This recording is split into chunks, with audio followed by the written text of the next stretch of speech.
بسم اللہ الرحمن الرحیم۔ السلام علیکم محترم ناظرین، یوٹیوب چینل اردو کہانیوں میں خوش آمدید۔ آج کی اس ویڈیو میں ہم آپ کو بتائیں گے ایک عورت کا اللہ پر بھروسہ۔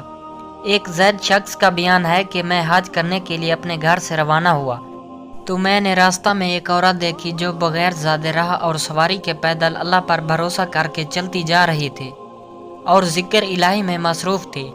میں نے اس کے قریب ہو کر کہا، اے اللہ کی بندی، کہاں جانے کا ارادہ ہے؟ وہ بولی، اللہ کے گھر خانہ کعبہ میں۔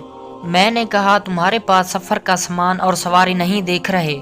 وہ بولی، اگر تم میں سے کوئی شخص دعوت پکائے اور لوگوں کو بلائے، کیا اس کے مہمانوں کے لیے یہ بات اچھی ہوگی کہ وہ اپنا کھانا ساتھ لائیں؟ میں نے کہا، نہیں۔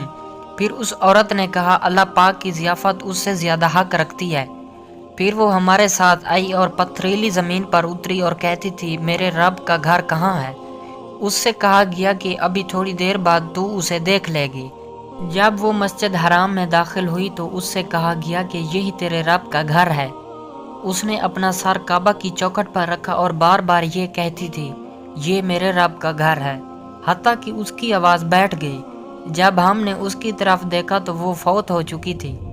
دوستو، اس طرح کے مزید اسلامی واقعات کے قصے سننے کے لیے ہمارے یوٹیوب چینل اردو کہانیاں کو سبسکرائب ضرور کر لیں تاکہ آپ کو اس طرح کے مزید اسلامی واقعات کے قصے سننے کو ملتے رہیں۔